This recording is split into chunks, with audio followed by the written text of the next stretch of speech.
मिसालां इहो जिहियां मिलदियां सवाल कि वो ना मुरतद सी ना काफर सी, कुछ नहीं सी। साडी बदकिस्मती कि जिथे होर जुर्म ना मुसलमानों ने कीते, जिन्हें तेरे सामने नवासा रसूल ने माफ़ ना किया उन्होंने। फिर बनो मैया के दौर से कुछ लोग ऐसे उठे जिन्हों के बारे साड़ियाँ किताबों यो सानू समझाया जाता बे माबद जोहनी और गैरान जरा ना ये सारे कदरिया हो गया सी, तकदीर के मुनकर सी सानी है। उन्होंने बेचारों फिर बहुत बुरी तरह मारिया, हथ पैर वड्डे फांसियां से लटकाया। तो जुर्म उन्होंने सच पुछो तो इन्ना ही सी भी इंसान जोड़ा अपने अमाल का खुद जिम्मेदार आ।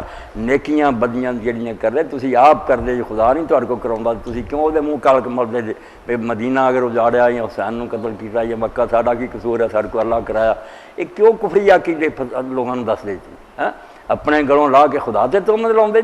मुजरम खुद उन्हों का वो आज़ादी का ऐलान जोड़ा सी उन्होंने रंग देता भी तकदीर नहीं मन।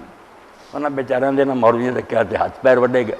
हुण भी पढ़ दें जी अकीदा कदर उन्होंने कढ़िया फलाना, वो कदर यो सी भी इंसान को अल्लाह ताला ने इख्तियार दिता है जो तू चंगा मरा कर अपना मन, तू खुदा नूं क्यों इल्जाम देना। पहली बहस यो शुरू हुई और इतों कई बेचारियों सजाए मौत देती।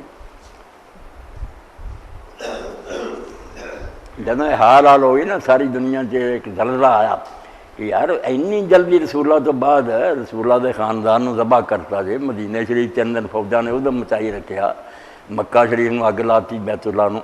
इन्हें फिर इन्हें कहना शुरू किया सरकारी मौलवियों के जरिए कि अल्लाह ताला ने किताब लिखी है, वो सब कुछ लिखा, वो मुताबिक होंदा इंसान ने उसे की करना, इस तो साडा कोई दखल नहीं। ये गल जाके लोगों ने हज़रत इमाम हसन बसरी को आखी, उन्होंने आख्या कज़बा अल्लाह, ये अल्लाह के दुश्मन झूठ बोलते हैं, करते गुनाह खुद है, अल्लाह से लाउंदे। 2 पार्टियां हो गई, एक जबरिया हो गया कि नहीं इंसान बिल्कुल बेबस, एक कदरिया हो गया। उन्होंने कदरिया फिर उन्होंने आख्या भी लोगों ने यह सबक देंगे भी हुकूमत गलत कर दी है। उन्होंने हथ पैर वढ़ दिए, इधर का पैर वड्या, इधर का हथ वड्या, फांसियां ते लटका। इस मसले का गलत इस्तेमाल बहुत होया है, सजा देंदे रहे। तौबा तौबा।